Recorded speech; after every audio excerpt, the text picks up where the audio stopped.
Para este siguiente tema vamos a analizar las propiedades de sustancias puras. ¿Qué métodos existen para poder determinar funciones de estado termodinámicas cuando nosotros conocemos las variables independientes de un sistema? De inicio vamos a definir qué es sustancia pura. Una sustancia pura se entiende como aquel compuesto que tiene una composición química fija en cualquier parte. Podemos hablar de elementos químicos, podemos hablar de compuestos. Ejemplos de sustancia pura son el agua, el nitrógeno, el helio, el dióxido de carbono. Todos estos tienen cantidades fijas de sus elementos constituyentes. El agua sabemos que tiene 2 átomos de hidrógeno por 1 átomo de oxígeno. El nitrógeno molecular que existe en la naturaleza son 2 átomos de nitrógeno unidos por medio de un enlace químico. El helio es un gas monoatómico. El dióxido de carbono es un componente no metálico formado por 1 átomo de carbono y 2 átomos de oxígeno. Es gas a temperatura ambiente. También es posible llamarle sustancia pura a mezcla de varios de estos elementos o compuestos, siempre y cuando la mezcla sea homogénea, que no se distingan los constituyentes. Un ejemplo de una mezcla homogénea que se puede considerar una sustancia pura es el aire. El aire es una mezcla en mayor medida de nitrógeno y oxígeno, en menor medida de dióxido de carbono, helio, neón, etc. También una mezcla de 2 o más fases de una sustancia pura se sigue considerando una sustancia pura. Por ejemplo, un recipiente que contiene agua en estado líquido con una mezcla de agua en estado vapor es una sustancia pura. Bueno, vamos a recordar algunos conceptos básicos que estamos considerando. Estados y equilibrio. Hemos conversado sobre qué es un estado termodinámico. Básicamente, un estado de un sistema se refiere a un punto de este sistema en donde todas las propiedades tienen valores fijos. Y si cambiamos alguna de esas propiedades, el sistema va a pasar a otro estado. Por ejemplo, aquí se está representando un sistema cerrado constituido por 2 kilogramos de un material en estado gaseoso, 20 grados centígrados de temperatura y 1.5 metros cúbicos de volumen. Si nosotros aumentamos el volumen de este sistema mediante una expansión, este sistema cambia de estado. Ahora el conjunto de sus variables tiene valores diferentes. Eso es un estado. El equilibrio, a grandes rasgos, el equilibrio es aquel punto donde las variables del sistema ya no cambian con el tiempo, como por ejemplo cuando se alcanza el equilibrio térmico. Ok, bueno, hemos comentado sobre los procesos a los cuales puede ser sometido un sistema termodinámico. Principalmente un proceso no es más que el cambio del sistema de un estado inicial a un estado final. Los pasos intermedios entre esta trayectoria, entre este cambio del proceso, se llama trayectoria. Entonces quedan definidas funciones de estado y funciones de trayectoria, como hemos comentado en la primera ley de la termodinámica. Las funciones de estado solamente dependen del estado final y del estado inicial del sistema. Por ejemplo, entalpía, entropía, energía interna, energía libre de Gibbs. Y bien, las funciones de trayectoria como calor y trabajo sí dependen de toda la trayectoria intermedia, de la serie de pasos intermedios que se siguieron para llegar del estado 1 al estado 2 del sistema. Aquí se están representando en esta figura los cambios de propiedades. La propiedad puede ser una función de estado que cambia con las variables independientes del sistema. que usualmente son presión y temperatura.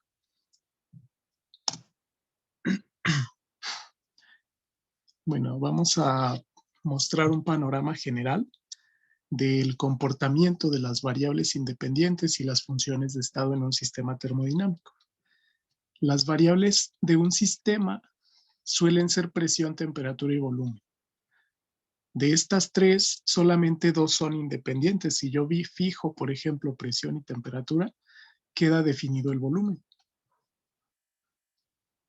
Ahora, conociendo estas variables básicas, las variables independientes, si consideramos T y P, variables independientes, con esos valores yo puedo calcular o puedo leer de tablas energía interna, entalpía, entropía, energía libre de Gibbs. En primera ley vimos energía interna y entalpía. Cuando veamos segunda ley de la termodinámica vamos a ver entropía y vamos a ver energía libre de Gibbs, que son también funciones de estado. A grandes rasgos, energía interna es la energía que se almacena en un cuerpo, ya lo hemos comentado. La entalpía es la suma de la energía almacenada en un cuerpo más la energía de un cuerpo debido al flujo. Eso lo vamos a ver en sistemas abiertos. La entropía y energía libre de Gibbs se definen en la segunda ley de la termodinámica para hablar de la eficiencia con la cual un tipo de energía se transforma en otro. Entonces, la primera ley relaciona los cambios energéticos de calor, trabajo o energía interna y las transformaciones entre sí. Y la segunda ley con el concepto de entropía, que es el cociente de calor entre temperatura absoluta, nos provee una metodología para poder saber si un sistema lleva a cabo un proceso espontáneo o no espontáneo.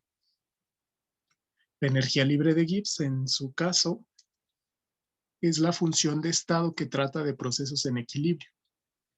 En su siguiente curso de termodinámica, ustedes van a ver procesos en equilibrio, en donde el valor de la energía libre de Gibbs se hace cero en un estado de equilibrio. Fundamentalmente existen 4 estados de equilibrio: equilibrio térmico, equilibrio mecánico, equilibrio de fases y equilibrio químico.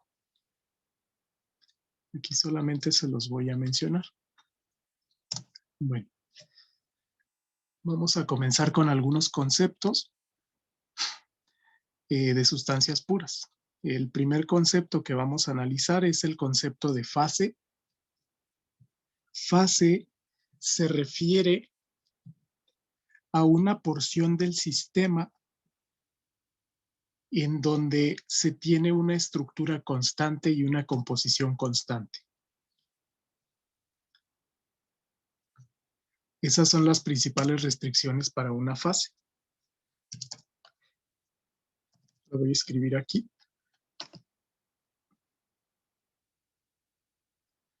Es una porción del sistema con composición constante en todos sus puntos. Nosotros estamos familiarizados con las fases del agua, por ejemplo. Las fases del agua son el hielo en estado sólido, el agua líquida y el vapor de agua. Entonces, cada una de estas fases, además, tienen una estructura definida. Tiene composición constante y estructura definida.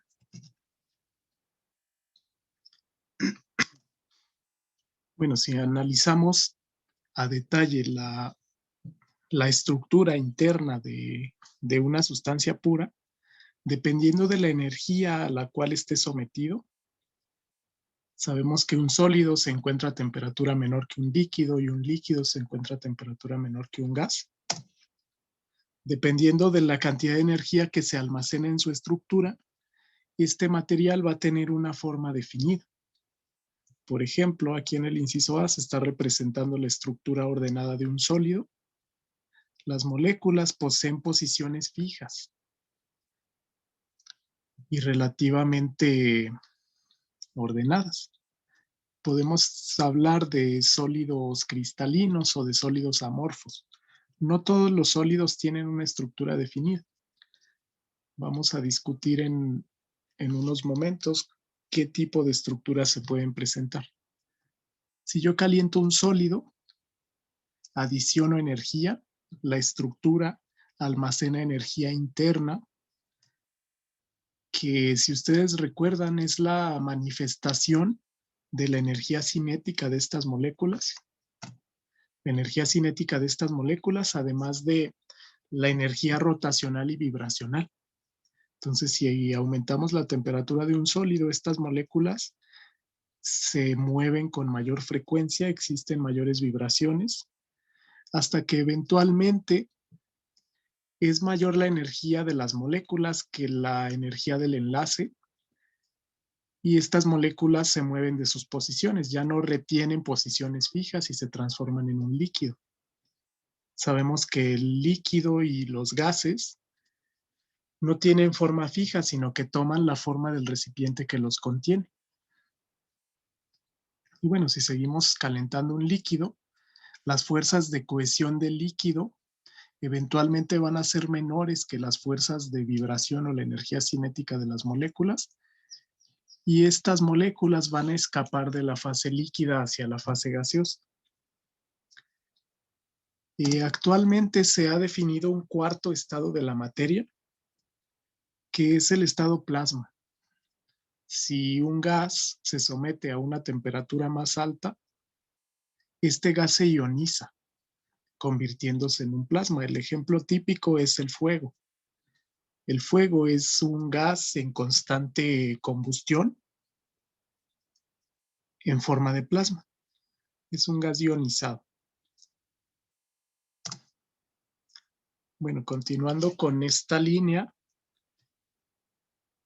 en el caso de los materiales sólidos, les había comentado, no todos los sólidos son cristalinos, no todos tienen forma fija, pero para los sólidos que sí son cristalinos, existen estas 14 redes cristalinas en las cuales la estructura del sólido se va a acomodar. Existen estas 14, cúbicas simple, cúbica centrada en las caras, cúbica centrada en el cuerpo. Estos sistemas cristalinos se les llama redes de Bravais. Ustedes lo van a ver a fondo en la materia de ingeniería de materiales. Aquí se los menciono. Básicamente tenemos estructura cúbica simple, cúbica centrada en las caras, etcétera. Aquí se está representando la celda unitaria, la unidad mínima de este material que retiene sus propiedades físicas. Cada vértice, cada esfera negra en estas figuras estará ocupada por un átomo. Por ejemplo, la sal común tiene una estructura cúbica simple. La sal de mesa está formada por esta estructura. Es cloruro de sodio. Se alternan en estructura cúbica los átomos de sodio, aquí en rojo, contra los átomos de cloro, aquí en color cian. Y la repetición periódica de esas estructuras, de esas celdas unitarias, constituye la estructura completa del sólido. No solo los materiales inorgánicos tienen estructuras definidas, también tenemos materiales biológicos en fase sólida que pueden tener diferentes estructuras, como algunas proteínas o algunos polímeros pueden tener estructuras cristalinas, formadas por cadenas de carbohidratos o algún otro componente, principalmente, bueno, las proteínas están formadas por aminoácidos. Ok. Bueno, ahora, ya que introdujimos el concepto de fase, vamos a ver cómo podemos estudiar las fases de un sistema. Para representar las fases de un sistema, utilizamos una representación gráfica llamada diagramas de fase. Es la representación entre los estados de la materia en función de las variables elegidas para estudiar este sistema. Las variables elegidas son las variables independientes. Usualmente, presión, temperatura y volumen. Y para esto, utilizamos una representación gráfica.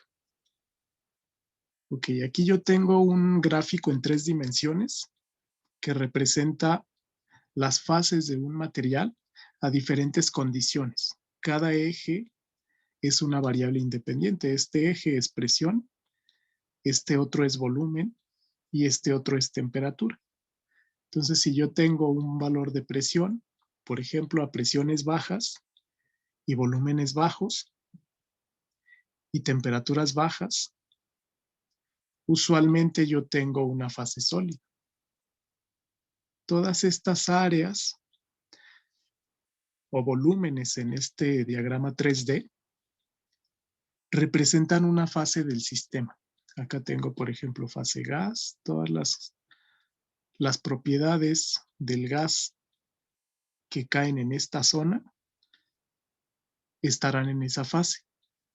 Yo tengo fase líquida acá, por ejemplo, fase vapor o fase sólida. En 3 dimensiones es un poco más complicado de visualizar. Es por eso que se prefiere realizar sobre este mismo diagrama en 3 dimensiones un corte para obtener un diagrama de 2 variables. Por ejemplo, aquí si yo tengo este gráfico que representa presión, volumen y temperatura, yo puedo seleccionar un punto a volumen constante, por ejemplo, y graficar presión contra temperatura. Yo tengo aquí presión, volumen y temperatura. Todas estas líneas representan cortes en este diagrama. Digamos que es la representación bidimensional, como acá, de un diagrama tridimensional. En los diagramas de fases bidimensionales es más fácil ubicar las fases. Por ejemplo, yo tengo en este sistema presión-temperatura, tengo diferentes líneas de fases. Noten que estas líneas coloreadas, esta verde, esta azul y esta roja, representan las llamadas líneas de equilibrio. Son zonas que dividen diferentes fases del sistema. Por ejemplo, esta línea verde y esta línea azul marcan dónde este material se encuentra en fase líquida. Todos los puntos de presión y temperatura donde este material se encuentra aquí va a estar en fase líquida, que ocurre a presiones intermedias y temperaturas intermedias. Ahora bien, si yo tengo el material a presiones altas y temperaturas bajas, la presión alta estaría acá arriba y temperaturas bajas estaría aquí, cerca de la izquierda, entonces acá. Yo tendría el material en fase sólida. Si yo tengo ahora presiones bajas, pero temperaturas altas, el material puede estar en fase vapor o puede estar en fase gas. Entonces tengo fase sólida, todo lo que cae aquí, fase vapor, lo que cae acá, fase gas, lo que cae en este recuadro, y acá tengo un valor o una fase llamada fluido supercrítico. Yo puedo ubicar puntos de interés. Este punto rojo se llama punto crítico, que se encuentra aquí también, y representa la transición de este material desde la fase vapor hasta la fase gas. Realmente vapor y gas termodinámicamente son un mismo estado de agregación, pero existen ciertas diferencias. El vapor se puede comprimir para convertirlo en fase líquida y el gas no se puede comprimir. Para poder cambiar de fase un gas es necesario licuarlo. Por ejemplo, el gas doméstico que utilizamos en nuestras casas como fuente de energía se le llama gas LP, que significa gas licuado a presión. Es un gas que se encuentra originalmente a temperaturas altas, pero se licuó por medio de compresión. El punto crítico denota entonces las condiciones de temperatura y presión y también de volumen, encima de las cuales este material ya no se puede comprimir. Ese es el punto crítico. Otro punto de interés es el llamado punto triple, que es un punto de temperatura, presión y volumen, donde este material cuenta con las tres fases, coexisten las tres fases. La Una fase pregunta, profe. y Ahorita que menciona el punto triple, por ejemplo, la sublimación, cuando nosotros pasamos de un estado sólido a un gaseoso, no existe en el punto crítico entonces como tal, solamente existe en el, en el punto triple. Sí, es buena pregunta. De hecho, sí. Ahora que mencionas los cambios de fase, la sublimación es un cambio de fase de sólido a fase vapor o viceversa. De hecho, sí, si quieres pasar, por ejemplo, de una fase a otra, pensemos que estamos aquí en fase sólida y quieres pasar a fase vapor, necesitas disminuir presión y quizás aumentar temperatura. Para poder pasar o poderse llevar a cabo ese cambio de fase, tienes que estar debajo del punto triple, a menor temperatura y a menor presión, para que pueda llevarse a cabo la sublimación. Sí, de hecho aquí, esta línea roja representa el cambio de fase de sólido a vapor o de vapor a sólido. Es una línea de equilibrio. Nosotros tenemos estas tres líneas de equilibrio. La línea roja divide la fase sólida con la fase vapor. La línea azul divide la fase líquida con la fase vapor. Y la línea verde divide la fase líquida con la fase sólida. Algunos componentes tienen la línea verde de equilibrio con este comportamiento, otros con este comportamiento. Eso depende de si ese material se expande cuando se solidifica o se contrae cuando se solidifica. Entonces sí, en todas estas líneas de equilibrio también nosotros decimos que tenemos las dos fases. Por ejemplo, en la fase líquida, perdón, en la línea azul, tenemos fase líquida más fase vapor.